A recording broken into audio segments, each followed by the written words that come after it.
Hello students, this is বলাই and welcome to my YouTube channel frankly English.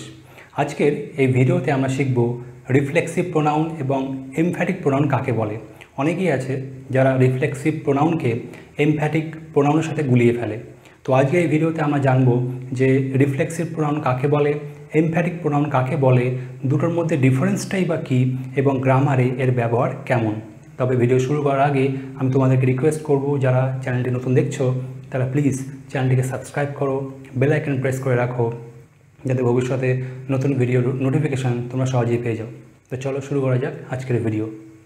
প্রোনাউনের এমনিতে অনেকগুলো ভাগ হয়, তার মধ্যে রিফ্লেক্সিভ প্রোনাউনটা হচ্ছে অন্যতম একটা ভাগ। তো আগে আমরা জেনে নিই যে রিফ্লেক্সিভ প্রোনাউন জিনিসটা কী, তারপরে আমরা শিখব যে এমফ্যাটিক প্রোনাউন জিনিসটা কী এবং দুটোর মধ্যে ডিফারেন্সটাই বা কী। তো রিফ্লেক্সিভ প্রোনাউন কাকে বলে? যখন কোনো সেন্টেন্সে ভার্বের যে সাবজেক্ট থাকে এবং ভার্বের যে অবজেক্ট থাকে, যখন দুজনেই সেম হয় বা দুজনেই যখন একই হয়, তখনই তাকে আমরা রিফ্লেক্সিভ প্রোনাউন বলবো। এবং কোনটাকে রিফ্লেক্সিভ প্রোনাউন বলবো? ভার্বের যে অবজেক্ট হিসাবে ব্যবহার হচ্ছে সেন্টেন্সটাতে, তাকে আমরা বলবো রিফ্লেক্সিভ প্রোনাউন। একটা এক্সাম্পলে বরং ব্যাপারটা বুঝে নেওয়া যাক। দেখো, রিফ্লেক্সিভ প্রোনাউনের ঘরে আমি লিখেছি অনিল টক্স টু হিমসেলফ। এখানে যে দেখো বলেছে যেটা অনিল টক্স টু, অর্থাৎ অনিল কথা বলে। কার সাথে কথা বলে? হিমসেলফ। তার মানে এখানে এই যে টক, এই যে ভার্বটা রয়েছে, এই ভার্ব অর্থাৎ এটা হচ্ছে একটা অ্যাকশন।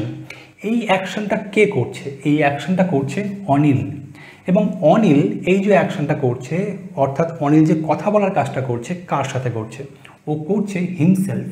হিমসেলফ মানে কি? হিমসেলফ মানে হচ্ছে নিজে। তার মানে অনিল এই যে কথা বলার কাজটা ও করছে ওর সাথেই। অর্থাৎ এই ক্ষেত্রে আমরা দেখছি যে ভার্ব বা অ্যাকশন, তার যে সাবজেক্ট অর্থাৎ অনিল এবং ভার্ব এর যে অবজেক্ট অর্থাৎ হিমসেলফ, এরা দুজনে কিন্তু একই ব্যক্তি। অর্থাৎ অনিল যে ব্যক্তি, হিমসেলফ, তারা কিন্তু একই ব্যক্তি এবং এদের যে ভার্ব সেটা হচ্ছে একটাই। সেটা হচ্ছে টক্স। অর্থাৎ এই ক্ষেত্রে আমরা দেখতে পেলাম যে যখন কোনো ভার্বের বা কোনো অ্যাকশনের সাবজেক্ট এবং তার অবজেক্ট যখন একই ব্যক্তি হবে, তখনই সেই অবজেক্টটাকে আমরা বলবো কি? Reflexive pronoun.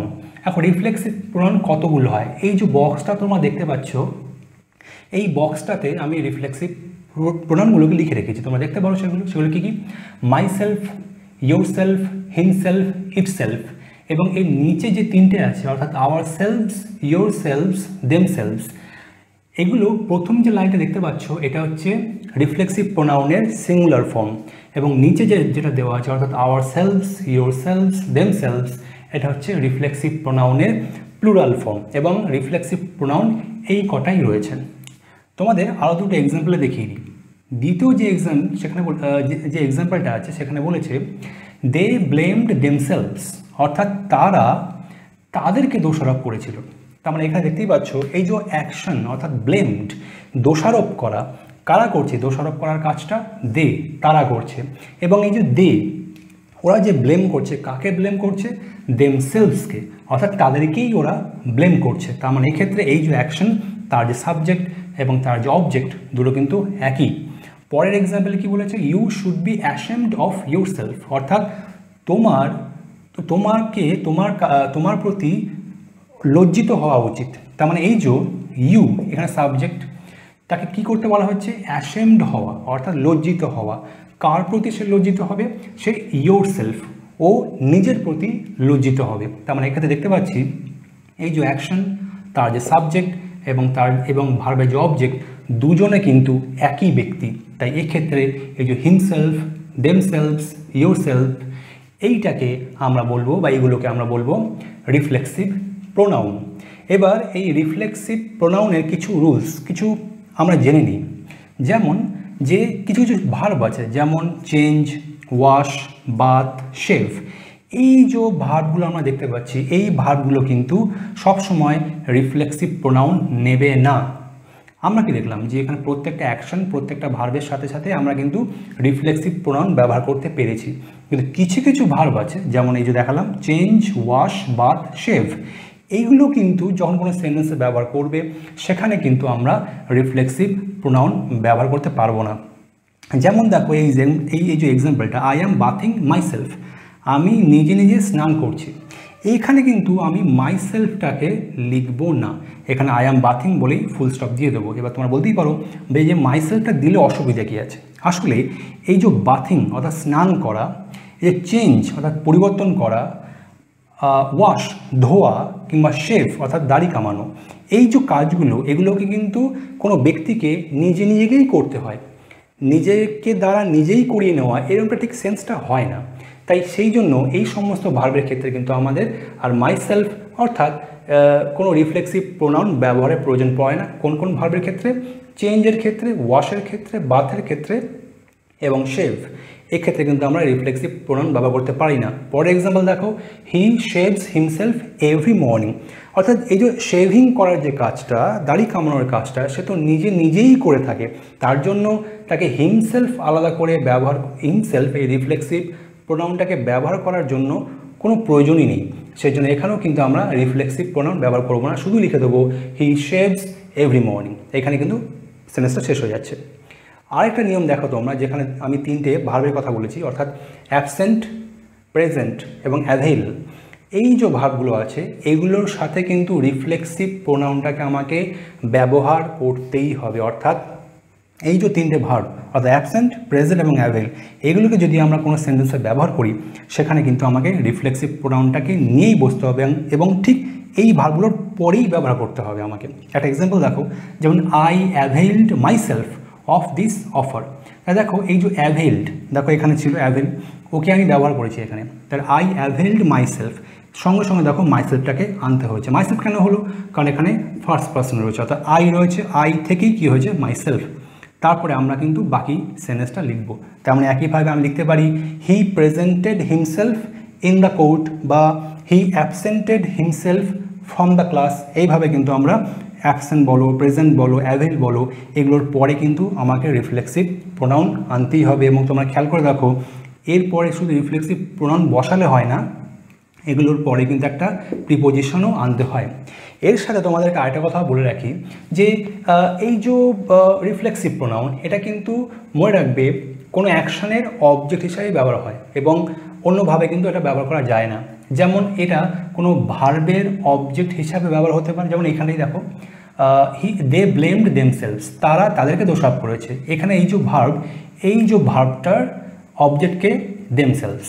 আবার কখনো কখনো এই রিফ্লেক্সিভ প্রোনাউন প্রিপোজিশনেরও কিন্তু অবজেক্ট হিসাবে ব্যবহার হতে পারে, যেমন অনিল টক্স টু হিমসেলফ, এখানে দেখো প্রিপোজিশনের পরে বসেছে, তাই এটা প্রিপোজিশনাল অবজেক্ট। 3 নম্বর এক্সাম্পলে you should be ashamed of your self, অর্থাৎ অফের পরেই কিন্তু ইউর সেলফটাকে ব্যবহার করা হয়েছে। তাই এই দুটো ক্ষেত্রে কিন্তু প্রিপোজিশনাল অবজেক্ট হিসাবেই ব্যবহার করা হয়েছে। তার মানে কি বোঝা গেল যে রিফ্লেক্সিভ প্রোনাউনকে কোনো সেন্টেন্সে আমরা কোনো অ্যাকশন বা কোনো ভার্বের অবজেক্ট হিসেবে ব্যবহার করতে পারি, কিংবা প্রিপোজিশনাল অবজেক্ট হিসাবেও কিন্তু আমরা তাকে ব্যবহার করতে পারি। আর এই যে দুটো নিয়ম বললাম, এই দুটো নিয়ম মনে রাখবে। এক্ষেত্রে আরেকটা নিয়ম তোমাদের বলে রাখি যে আমরা কিন্তু রিফ্লেক্সিভ প্রোনাউনকে কোনো সেন্টেন্সে সাবজেক্ট হিসাবে কিন্তু ব্যবহার করতে পারি না। কীরকমভাবে? যেমন দেখো এই যে এক্সাম্পলটা ছিল অনিল টক্স টু হিমসেলফ, কিংবা এই যে দে ব্লেমড দেমসেলভস, আমরা কিন্তু কখনো এই প্রথমেই অর্থাৎ সেন্টেন্সের প্রথমে কিন্তু এই যে দে এই সাবজেক্টটাকে তুলে দিয়ে দেমসেলভস বসিয়ে সেন্টেন্স লিখতে পারি না, অর্থাৎ দেমসেলভস ব্লেমড এরকম কোনো সেন্টেন্স হবে না। কিংবা your self should be ashamed, অর্থাৎ আমরা এই ইউটাকে তুলে দিয়ে এর জায়গায় আমরা কি করলাম? ইয়োর সেলফ, এই যে রিফ্লেক্সিভ প্রোনাউনটাকে এখানে বসিয়ে দিলাম। বসিয়ে দেওয়ার পর সেন্টেন্সটাকে যদি লিখি তাহলে কী দাঁড়াবে? Your self should be ashamed of. এইভাবে কিন্তু সেন্টেন্স হবে না। অর্থাৎ পরিষ্কার কথা হলো রিফ্লেক্সিভ প্রোনাউনকে কখনই আমরা কোনো সেন্টেন্সের সাবজেক্ট হিসাবে কিন্তু ব্যবহার করব না। এখন প্রশ্ন আসছে যে এই রিফ্লেক্সিভ প্রোনাউন এবং এমফ্যাটিক প্রোনাউনের মধ্যে ডিফারেন্সটা কোথায়, পার্থক্য কোথায়? কারণ রিফ্লেক্সিভ প্রোনাউনের ক্ষেত্রেও হিমসেলফ, দেমসেলভস, ইয়োর সেলফ রয়েছে এবং আমরা এমফ্যাটিক প্রোনাউনের ক্ষেত্রেও দেখতে পাচ্ছি, যেখানে দেখো সেখানেও কিন্তু himself, your self, my self একইভাবে রয়েছে। তাহলে পার্থক্যটা কোথায়? আসলে রিফ্লেক্সিভ প্রোনাউনে কি হয় যে সেটা কোনো অ্যাকশনের বা ভার্বের অবজেক্ট হিসেবে ব্যবহার করা হয়ে থাকে, কিন্তু এমফ্যাটিক প্রোনাউনে কিন্তু সেটা হয় না। অর্থাৎ এমফ্যাটিক প্রোনাউনে যে রিফ্লেক্সিভ প্রোনাউনগুলোকে ব্যবহার করা হচ্ছে সেটা কিন্তু কোনো অ্যাকশনের অবজেক্ট হিসাবে ব্যবহার হতে পারে না। তাহলে কী হিসাবে ব্যবহার হয়, কখন ব্যবহার করব আমরা এমফ্যাটিক প্রোনাউনকে বা রিফ্লেক্সিভ প্রোনাউনকে, কখন আমরা এমফ্যাটিক প্রোনাউন হিসাবে ব্যবহার করতে পারি, যখন কোনো সেন্টেন্সে সাবজেক্ট কোনো কিছুকে জোর দিয়ে বলার চেষ্টা করে, কোনো কিছুকে জোর দিয়ে বলতে চায়, তখনই আমরা এই এমফ্যাটিক প্রোনাউনটাকে ব্যবহার করি। এই যে এমফ্যাটিক, এই যে শব্দটা, এটা এসছে এমফ্যাসাইজ থেকে। এমফ্যাসাইজ করা মানেই হচ্ছে জোর দেওয়া, কোনো কিছুকে জোর দিয়ে কোনো কিছু করা বা বলা। সেই জন্যই এই রিফ্লেক্সিভ প্রোনাউনকে যখন কোনো সেন্টেন্সে কোনো কিছুকে জোর দিয়ে বলার জন্য ব্যবহার করা হবে, তখনই আমরা তাকে এমফ্যাটিক প্রোনাউন বলব। যেমন দেখো প্রথমে এক্সাম্পলটা, he himself solve the problem. তার মানে কি দাঁড়াচ্ছে, সে নিজেই সমস্যাটির সমাধান করেছে। তার মানে এখানে এই যে সেন্টেন্সটাতে এই যে সাবজেক্ট আছে হি, ও কিন্তু নিজে যে এই অ্যাকশনটাকে যে ও নিজেই করেছে, আর কেউ ওকে হেল্প করেনি, ও একা একাই যে সলভ করেছে, সেইটা জোর দিয়ে বলার জন্য কিন্তু এখানে হিমসেলফ এই রিফ্লেক্সিভ প্রোনাউনটাকে ব্যবহার করেছে। আর যেহেতু রিফ্লেক্সিভ প্রোনাউনটা এই সেন্টেন্সে এমফ্যাটিক প্রোনাউন হিসাবে ব্যবহার হচ্ছে, কেন এমফ্যাটিক, কারণ ও নিজেকে জোর দিয়ে বলার চেষ্টা করছে, তাই he himself solve the problem, সে নিজেই এই সমস্যাটির সমাধান করেছে। পরে এক্সাম্পল দেখো, you must drive the car yourself, মানে বলছে তোমাকে নিজেই গাড়িটাকে ড্রাইভ করে আনতে হবে। আমরা এখানে কি বলতে চাইছি, you must drive the car, মানে তোমাকেই গাড়িটা ড্রাইভ করতে হবে, আর কেউ ড্রাইভ করতে পারবে না। এই যে ড্রাইভ করার ব্যাপারটাকে জোর দিয়ে বলার জন্য এখানে ইউরসেলফ এই যে এমফ্যাটিক প্রোনাউনটাকে এখানে ব্যবহার করতে হয়েছে। কিংবা I myself will go there, মানে কি আমি সেখানে যাব, মানে আমাকে সেখানে যেতেই হবে। উইল তো এমনিতেই আছে, কিন্তু এই মাই সেলফটাকে যখন ব্যবহার করা হচ্ছে, তার মানে কি এই যে সাবজেক্ট আই, ও একটা জোর দিয়ে বলছে। কীরকম জোর দিয়ে, যে আমি নিজেই যাব। অ্যাকশনটাকে জোর নয়, অ্যাকচুয়ালি ও সাবজেক্টটাকেই জোর দেওয়া হচ্ছে। কীরকমভাবে, যে আমি নিজেই যাব, তোমাকেই গাড়ি ড্রাইভ করে আসতে হবে। সে নিজেই প্রবলেমটাকে সলভ করেছে। তার মানে কোনো সাবজেক্ট যখন নিজেই নিজেকে জোর দিয়ে কিছু কাজ করার কথা বলবে, তখনই আমরা রিফ্লেক্সিভ প্রোনাউনকে এমফ্যাটিক প্রোনাউন হিসাবে ব্যবহার করে থাকব। এখন আমি কিছু তোমাদের রুলস বলছি, সেই রুলসগুলো মনে রেখেও কিন্তু তোমরা রিফ্লেক্সিভ প্রোনাউনকে এমফ্যাটিক প্রোনাউন থেকে আলাদা করতে পারবে। সেই রুলসগুলো দেখো এইখানটায় বলা আছে। দেখো, একদিকে রিফ্লেক্সিভ প্রোনাউনের কথা বলা হয়েছে এবং আরেকটা হচ্ছে এমফ্যাটিক প্রোনাউনের কথা বলা হয়েছে।